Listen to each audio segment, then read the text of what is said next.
Welcome, everyone. It's the Authentic as Fuck podcast. I have today with Yelena.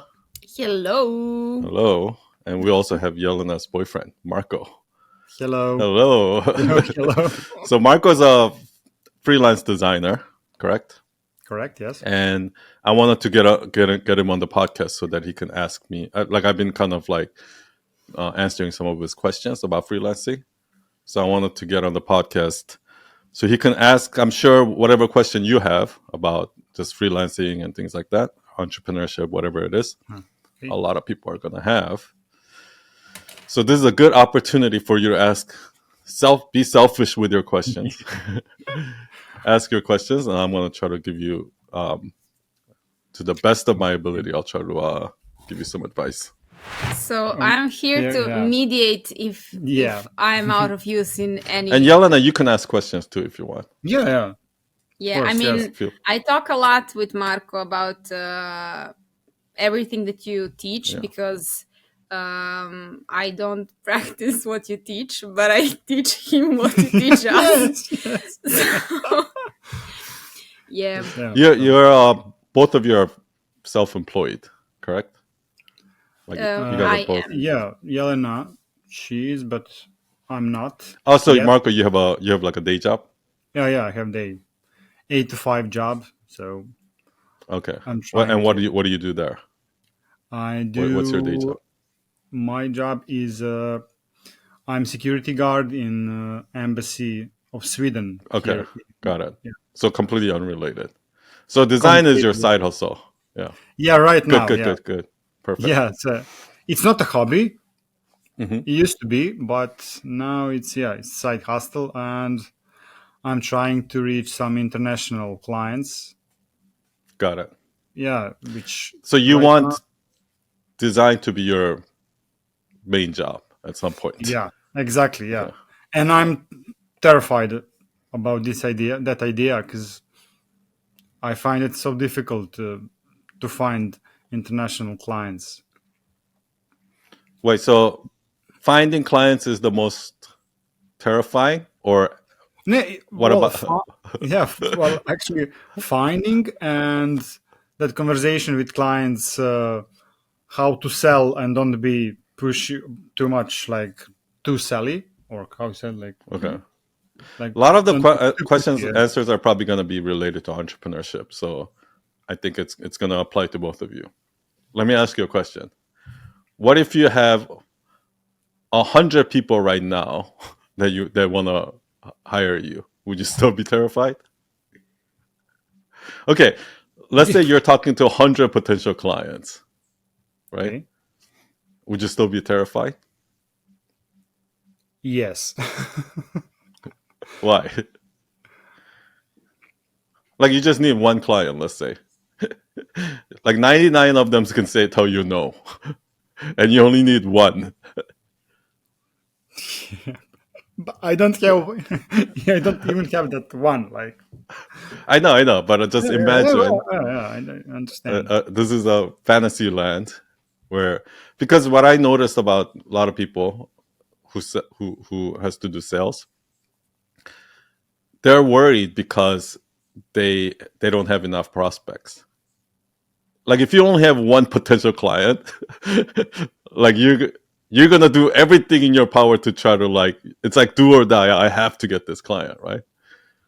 But let's say you have 100 calls lined up. You're not gonna be as terrified. I want to say something.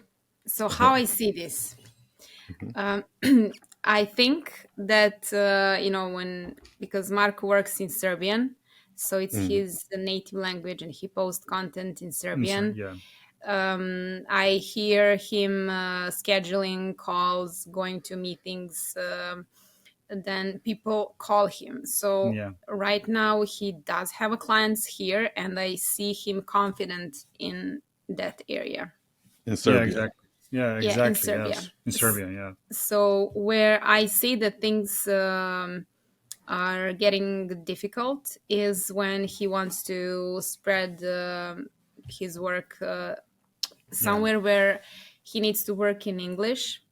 And I mean, do you think it's the language? Well, yeah, partly, yeah. I do understand, but when I have to talk, I have a problem, or I overthink when I have to speak in English. So maybe that is a problem. But I want to say one client that was in English, so from here, and actually I Yeah. would What about never somebody have. in Serbia that you have to speak English to? Yeah, this is exactly Yeah. what happened. And I would be terrified. So my confidence would be so low if I needed to go that much out of my comfort zone. But he was really brave. So he actually used the help of ChatGPT. So, yeah. So to create yeah, some to give some proper answer. But in terms of delivering the work, that went perfectly. They even went out on coffee. yeah, we meet each other So because that client, she lives actually here in Belgrade. So we got to the coffee and meet each other, and the thing everything is was fine. But the thing But she is doesn't I speak Serbian. no, at all, no. How does she live there? She I works mean, something in aircraft industry. Wait, so you think it's the fact that they're not in Serbia that's more intimidating, or is the English? I think it's English. Okay. Yeah, I think it's English. Yeah. Yes. I disagree because Of course. I disagree because I saw him like with this person talking in English. Actually, everything went smoothly. So they they found a way to communicate to for her to communicate her needs, for him to understand it, to deliver what she wanted. Now she's asking him for some new project. So this is Yeah. an ongoing situation. It's not like one time I never don't think it happened. has anything to do with language. I Exactly. personally, I think that's, I think so. Yelena, if you had a client that you had to work with in English, would you be intimidated? No, if you have somebody to recommend me to, please. So you're not intimidated about, Yeah. No. you don't care about the English. Okay. Yeah. So yeah, because I think a lot of that actually, like when somebody says like English, I think it's actually that's just an excuse. Think Well, about this, right? There's this fashion designers in Italy who are like just world renowned fashion designers who doesn't speak any English, right? yeah. And they sell to America and they they talk to like American journalists and whatever. Do you think they're a bit intimidated at all? No, they No, don't really care. They're like, oh, I'll get, they might even have translators or so. Like, it's not like if you were the best designer in the world, you wouldn't give a shit whether it's the client is English yeah, or do you understand what I mean? It's yeah, I understand. Yeah. like you're gonna be like, you learn Serbian. Like that's the kind of confidence you would have. Do you understand what I mean? Well, actually, I have a confidence when I talk with about design, and I mean about revisions, about I don't know about that part of design. But in my mind, like I have to talk in English, so You mean maybe yeah, about other stuff? and other stuff. Yeah. Okay. So When I where do you talk think about that comes design, from? well, I don't know. I don't know. Maybe I should practice more, and I will I'm figure telling out. you, it's because your confidence in design. It's your confidence in what you do, not your language. Like, if I went to Japan and I don't speak Japanese at all, and I have to talk about design or whatever, like I have to go there and get a client in Japan, like I wouldn't be, I wouldn't give a shit that I don't speak Japanese. Like if I went to Italy, I don't care. I don't speak Italian. Like, because I know how good I am. Yeah, So you should be worried about speaking to me. Like that's the kind of attitude I have, right? So that's what I mean by like, I think the confidence has less to do with language, in my opinion. Okay. So we prepared for this call, and we have a bunch of questions. So That's the first barrier you have to get over, though. That you confidence. So how to get confident in this? How to get confident? How to get confident in it's like only way to get in my opinion, the only way to get confidence is By through being good. repetition. Like you just have to. No matter what you do, the first time you do it, you're not going to be confident. But once you've had English speaking clients, international English speaking clients, and you work with like 3, 4, 5 of them, like by the time you come to the 6th client, you're not going to be as intimidated anymore. Do you understand what I mean? I remember when I had my first session in my life, and I literally remember my thoughts, because a person sat on a couch and I sat on a sofa, and I was like, oh my god, this is it. So this is the session. So I don't know, that kind of surprise, like, oh my god, how this works, how will I get through this hour? And this was the most difficult thing, like how to do this first session. Yeah. And years before, I was imagining, oh my god, how will I start?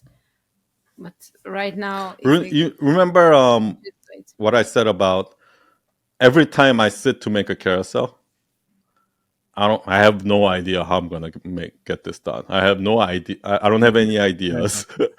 I feel like I'm stuck. But then but here's the thing. After I've made 100 carousels, even if I don't know what I'm doing, I'm confident that I'll figure it out if I keep working at it, right?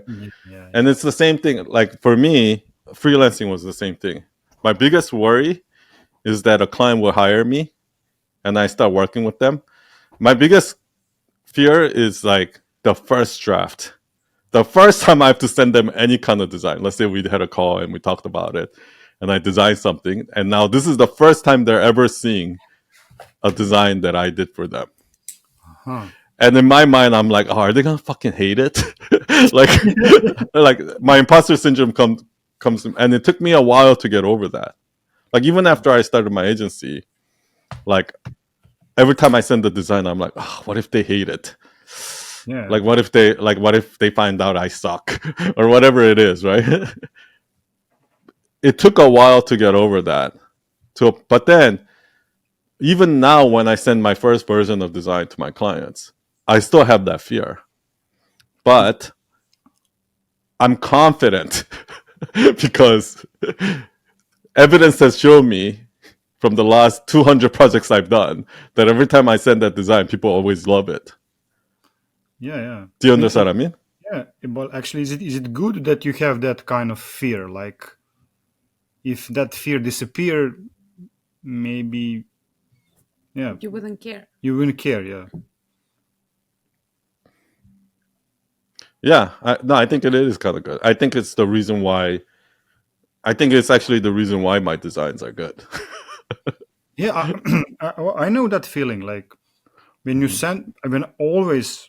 I don't know how many projects I done, but yeah, I have same feeling like you, like maybe it's. Yeah, what if they hate it? Maybe Like it's especially you send it, Yeah, and yeah. you don't hear it back for like a few hours. You're like, No, they hate come it. on.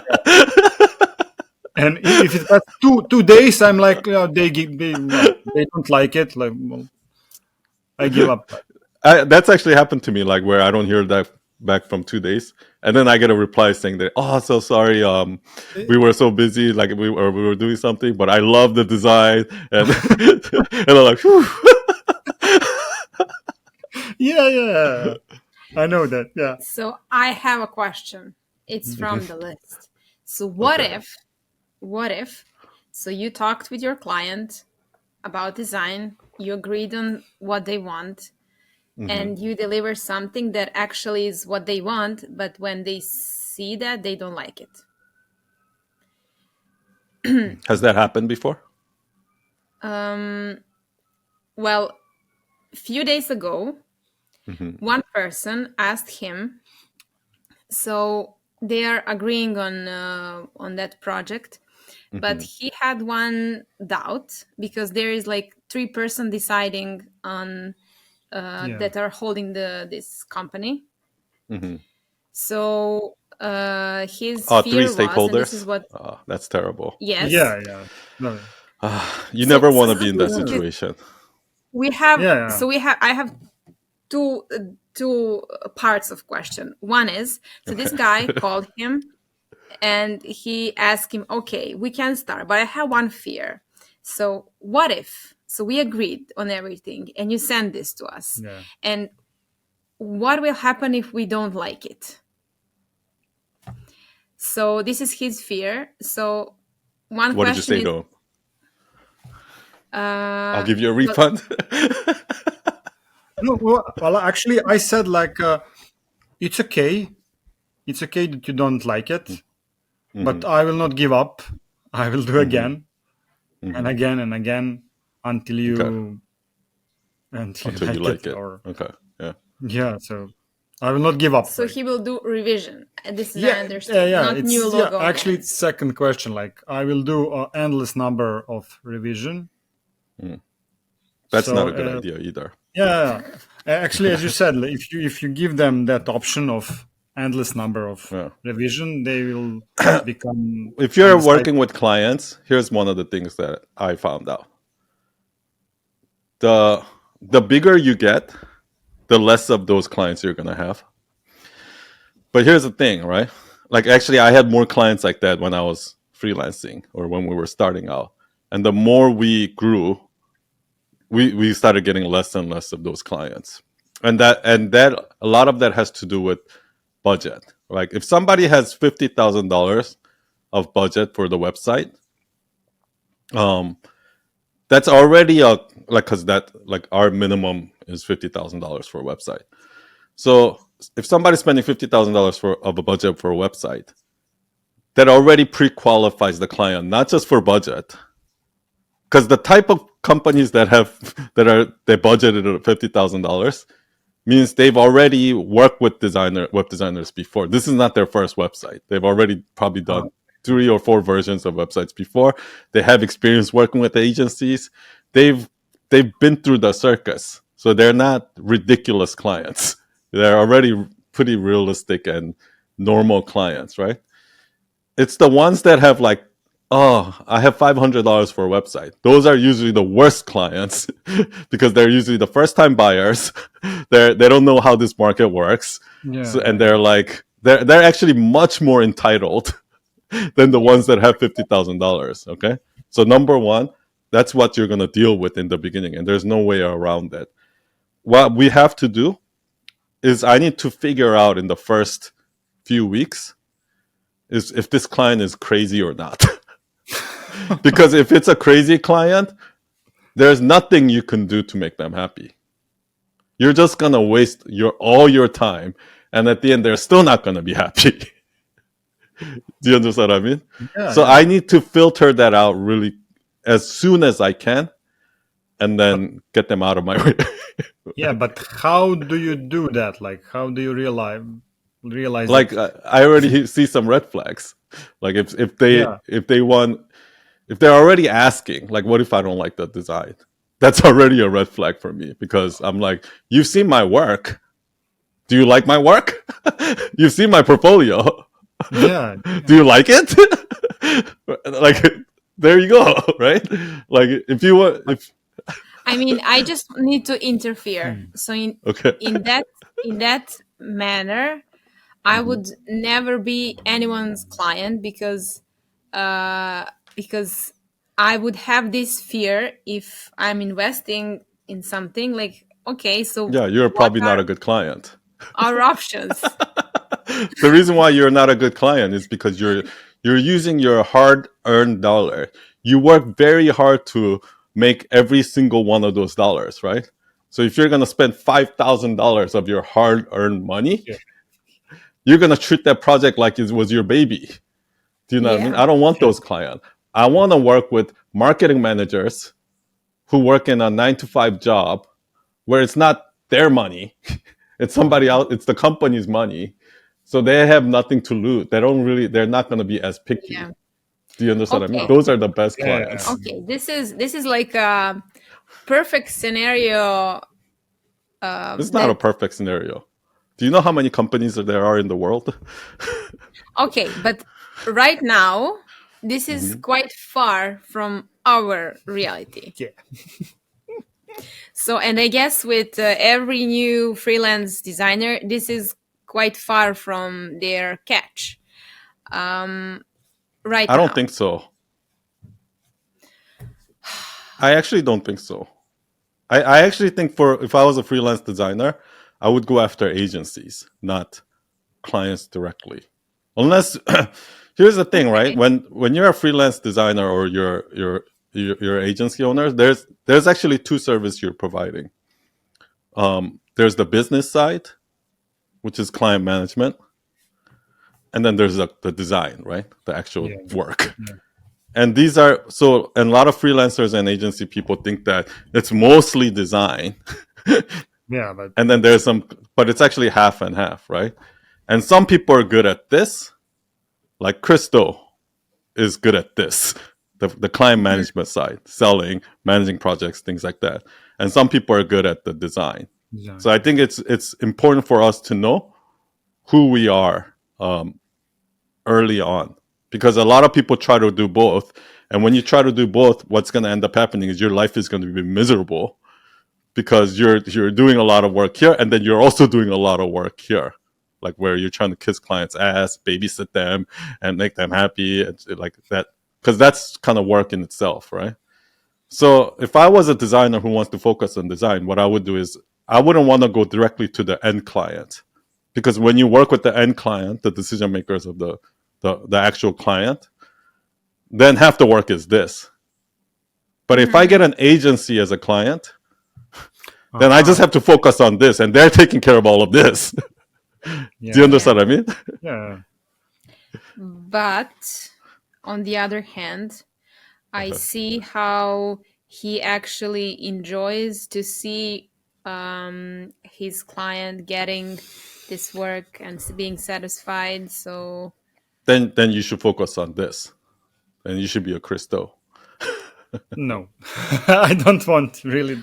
Yeah, I enjoy in that process when I talk with the clients. Can I say something first? Yes. You're not the only one. Yeah. That's what every designer says. Every designer says, oh yeah, I really enjoy the design and I love the design and that's my passion, but I also like working with clients and blah, blah, blah. That's what everyone says. Yeah. So okay, let's come back. I mean, you can do both. That it's going to be a tough life for you. No, I don't want. Then you gotta, because that's what I am. I enjoy both, and I did both. But that's why I had to.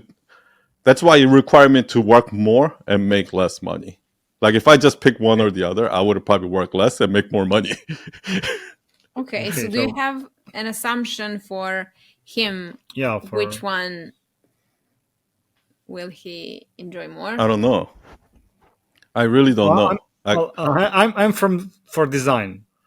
That part is really. I would, if I were to recommend, I would go after the more client service way and less design.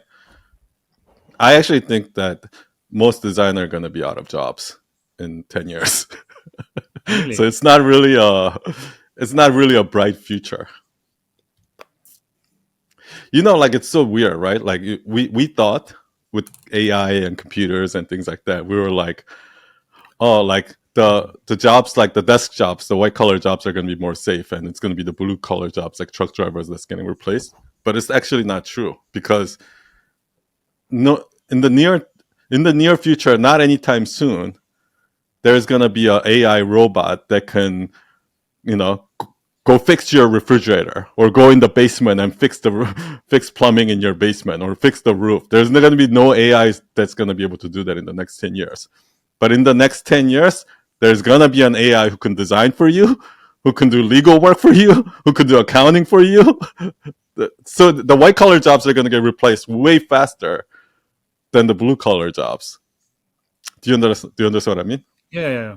So that's the reason why, like, refrigerator technicians, those kind of blue collar jobs, they make shitload of, like, they make like $80 to $100 an hour, some of them, and it's because those jobs are harder to replace. Right now, I can go to, whatever, Midjourney and say, "Oh, design me something like this," and it'll come to me, and like Exactly, they can do just as good of a job as an average designer, and that's just going to get better and better and better.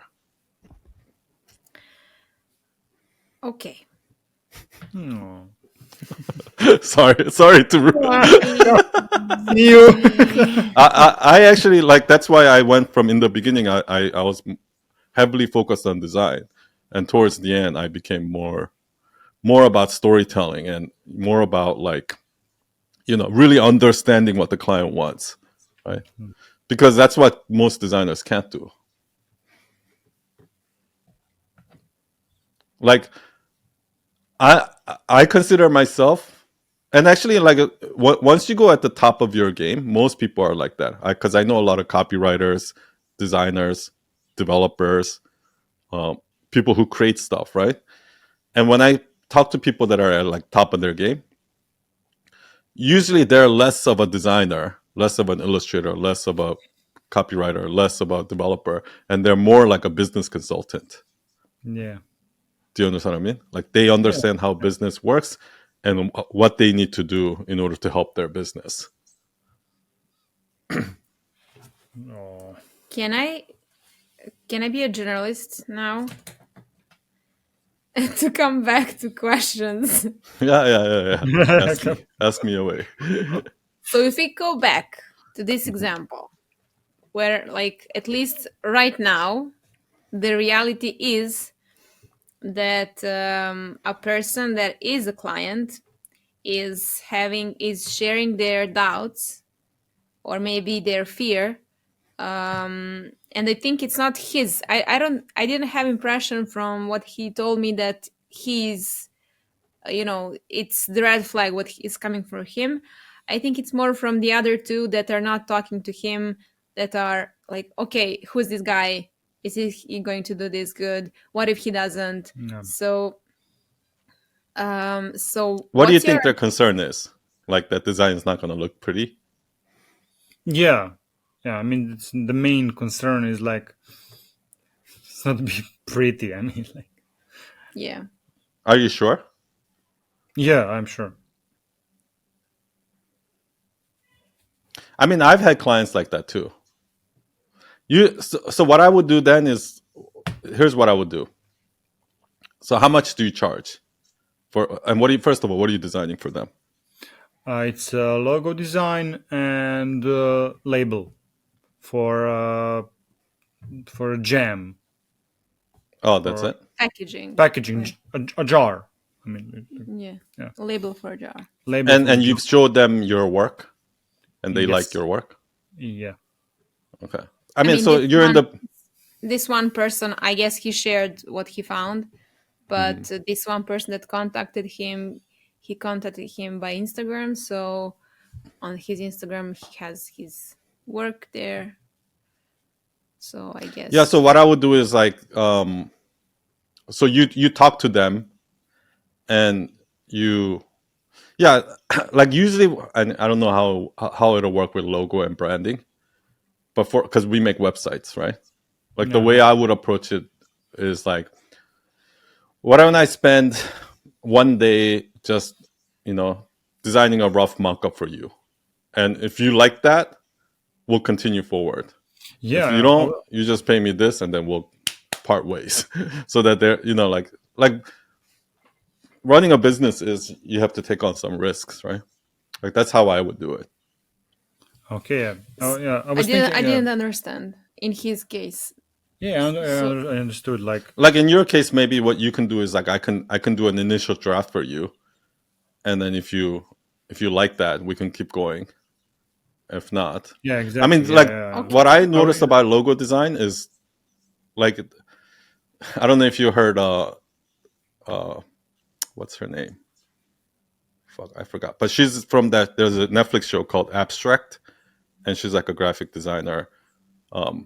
Because that show, what they do is they interview all these different kind of designer, and this one was a graphic designer, and she's the one who designed the city logo.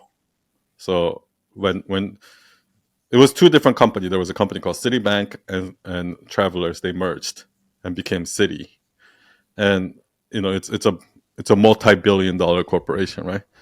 So she won the. So they were interviewing her for her agency as like for the branding project, and what she did was she drew the Citi logo on a napkin during the lunch meeting, and she's like, "Here, this is going to be your new logo." And they're like, and it was $1 million project. So the CEO was like, "I'm paying you $1 million. It took you like 10 minutes to do that. I'm paying you $1 million for this." And then that's the famous line where she says, "Yeah, but it took me 30 years to get to a point where I can do this in 10 minutes, right?" But what she said was, it literally, the logo got approved instantly. But it took 3 years for them to go from there to actually, get it approved, get everything, all the little details of branding is where it takes the time, right? Like for me, it literally takes us 1 day to do a first draft. But from there, this is how it works in creative work. The first 80% of the works takes 20% of the time. The last 20% of the work takes 80% of the time. Yeah. Okay, so Yeah. So if we imagine, so would you charge for that draft or not? If you can, yeah, I would.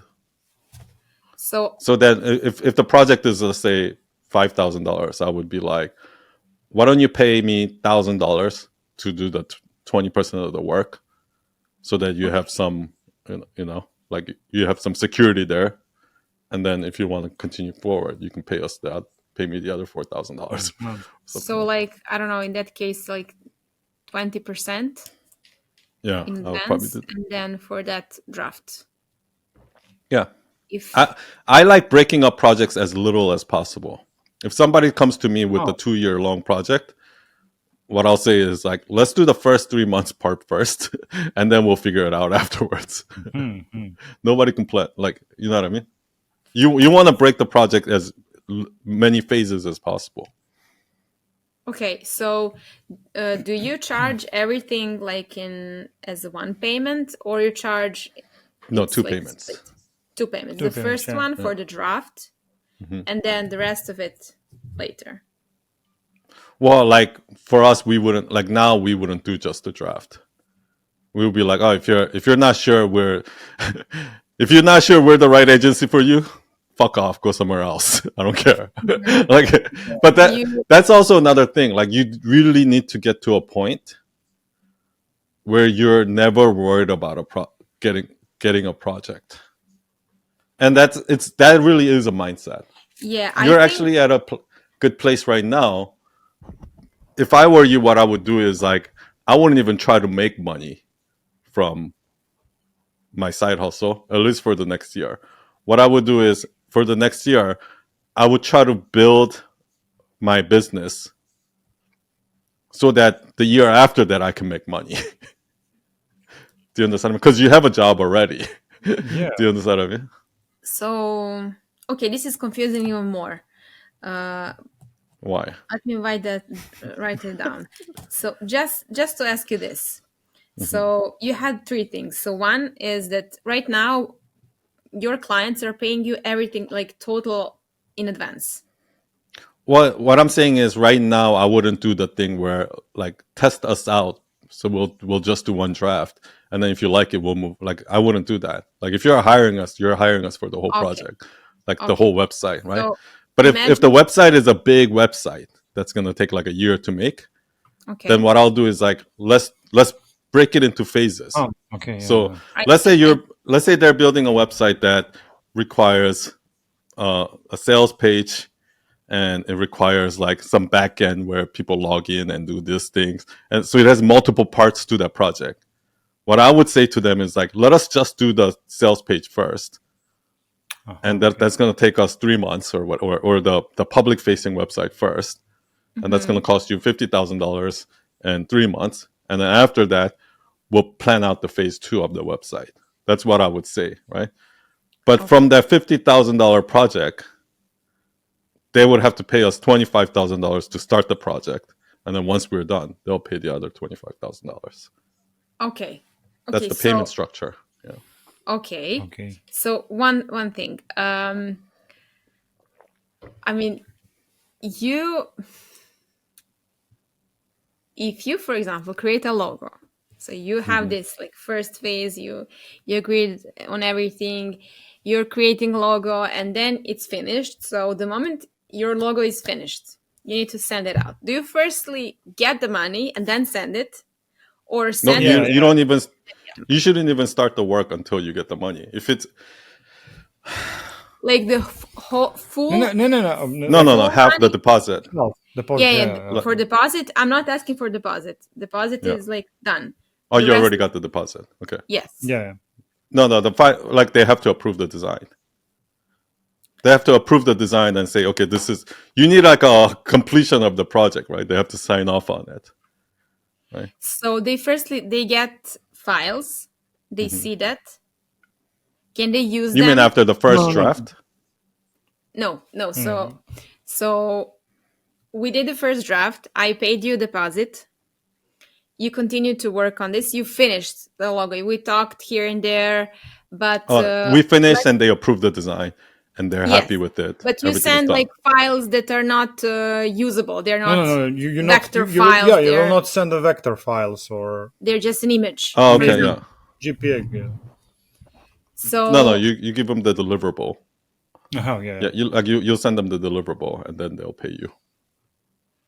Okay, so what if they use those files and take it as theirs? They don't pay you?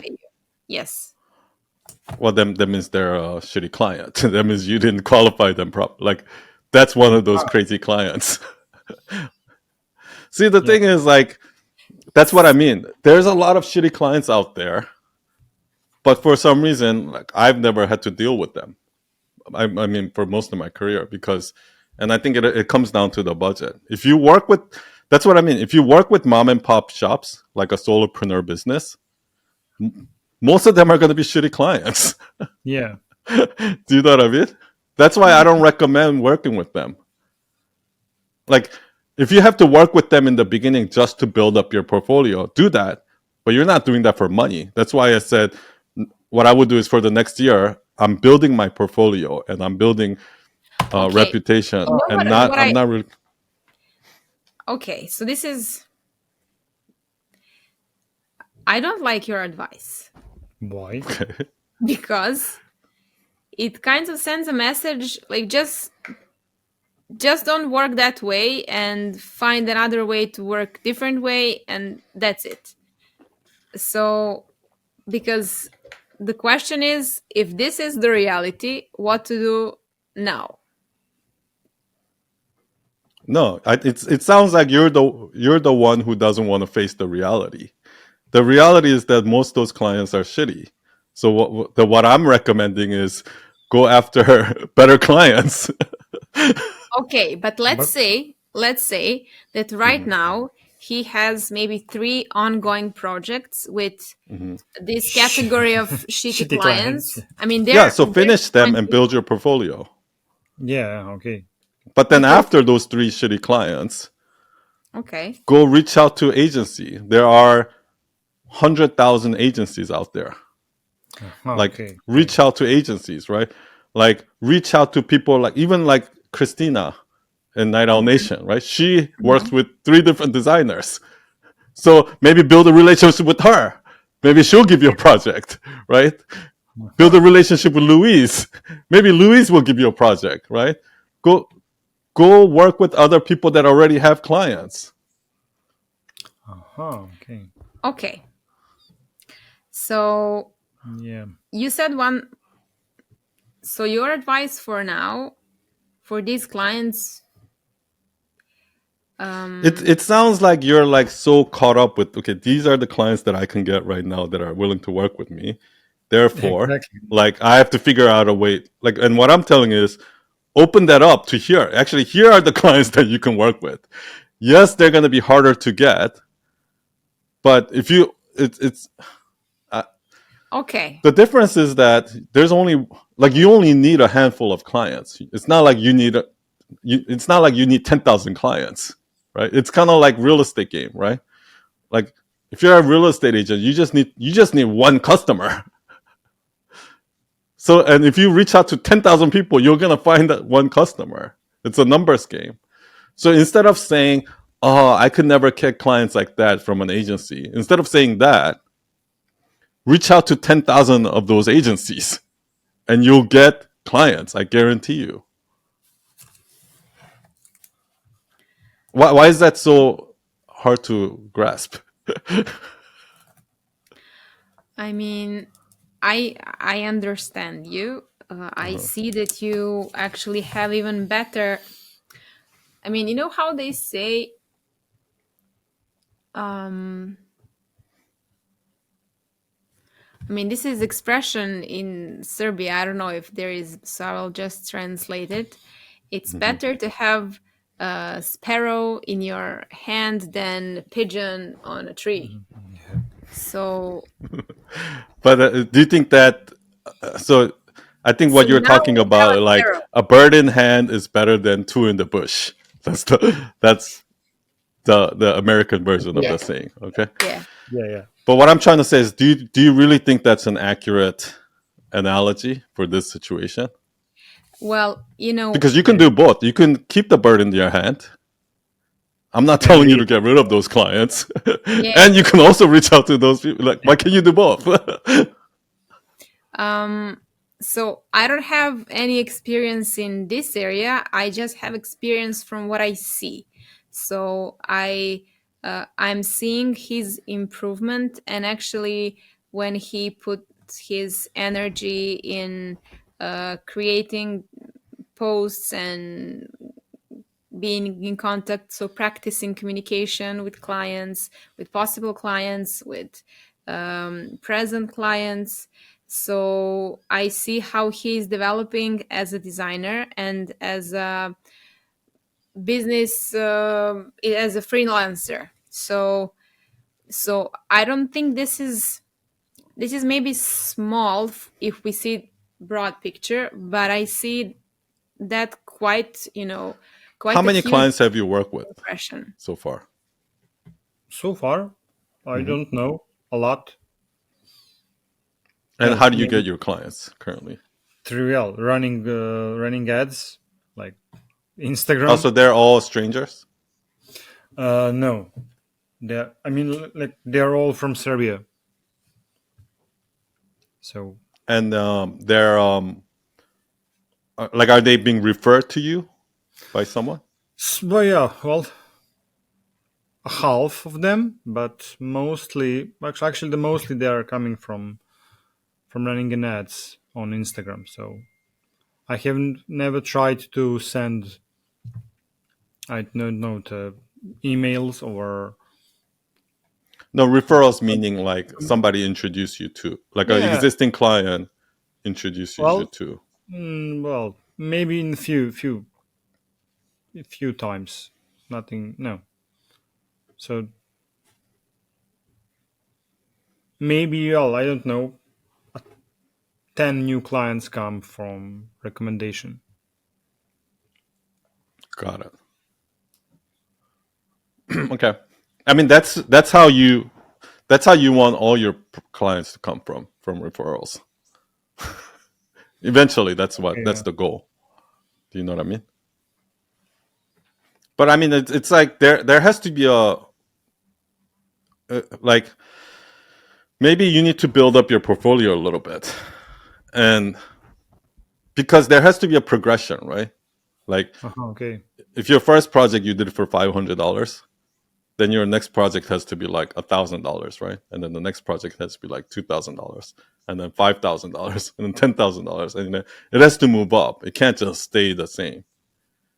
Do you understand what I mean? Yeah, I understand. Yeah. And the way you're gonna get there is like through your portfolio. You know what I mean? Well, actually, I think it's my portfolio. It's good. I don't know. Maybe I'm wrong. You can Then review did it you if did you you want. try raising your price? Yes, actually, I raised my price like for a double or maybe triple When? For Serbia, for just Serbia. Yeah, just for Serbia. Yeah. So just keep doing that. So I mean, so. And how long has it been since you Maybe started? 1 year and a half, something like that. Okay. So that means you're on the right track. You just have to keep going. Yeah. Well, Like yeah, double your like price every few months, every couple months, yeah, double your yeah. price. But Then eventually you'll get there. so. well, maybe it will be easier with international clients because here in Serbia the people are not prepared to invest in design. As you said, it's a mom and pop store. Yeah. So So have you tried reaching out to clients outside? yeah, with your help. And what happened? Well, I just sent a few emails. Actually, I apply in a few jobs on those platform for designers and waiting for answer. Okay. But as you said, Keep. yeah, it's a It's a numbers numbers game. game. So yeah. Yeah. Yeah. So I will not give up. So Like actually, if you want to get, it's as you move up, what you're gonna realize is that you're gonna have to really specialize. Do you know what I mean? So yeah. if I'm a tech startup that wants to hire a designer, a logo designer to do my branding, I want to see at least like 5 projects in your portfolio that are full branding projects that Okay. that are in tech industry. Okay. Yeah. That's how people think, right? Oh, this guy has done a lot of work with restaurants, so like I'm gonna hire. Like that's what you're gonna do if I'm a restaurant owner. I'm gonna look for designers who's worked with restaurants before. If I'm a tech Okay. startup Yeah. owner, I'm gonna look for designers who's worked with tech startups. Yeah. But I haven't got there, but You're when gonna I have to don't, get there. yeah. So And I think as a designer, I used to think that was so stupid. I was like, why? It's just because I Yeah. haven't done real estate side before doesn't mean I can't do it, right? And I Yeah. used to Right. think like that. But number one, that's how clients think. Clients don't think like designers; they think like clients, right? So if you have a let's say you have a BMW and you need your car fixed, would you go to a mechanic that's work with BMW, or would you prefer to go to a generic? Like that's just how our mind Yeah. works. Okay. If you're if you guys are planning a wedding and let's say you want a Christian wedding or Catholic wedding, like you're not going to go to like a Jewish wedding planner, like it's because they're like that's how it works. And as a designer I used to think that too, but the once I started doing it I realized it does make a difference. Like there are certain things in the healthcare industry that you have to do as a designer to appeal to that audience, and only designers that's worked in that industry know that, right? They know that, okay, if I like these audience, they actually like the font size to be small, and like I like in law firm, like in the law industry, people actually like it like this. Like you start to learn those little details that you don't know from a just regular standard designer. And that's why I said the higher you go, you become more of a business consultant. I've worked with 6 different hospitals, so I know how hospital marketing works. I know what style it needs to be. I know how their system works. I know the ins and outs of the hospital industry. Do you know what I mean? Yeah. so um okay.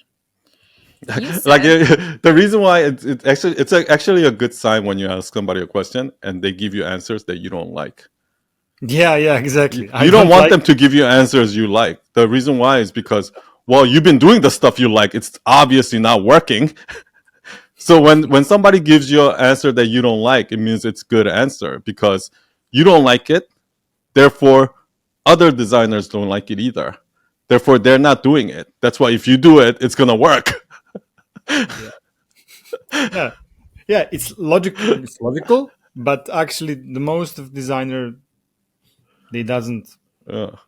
Well, Yeah, because they got, and the reason why is because everything that I'm asking you to do is hard. It's not yeah, easy. It's tough, right?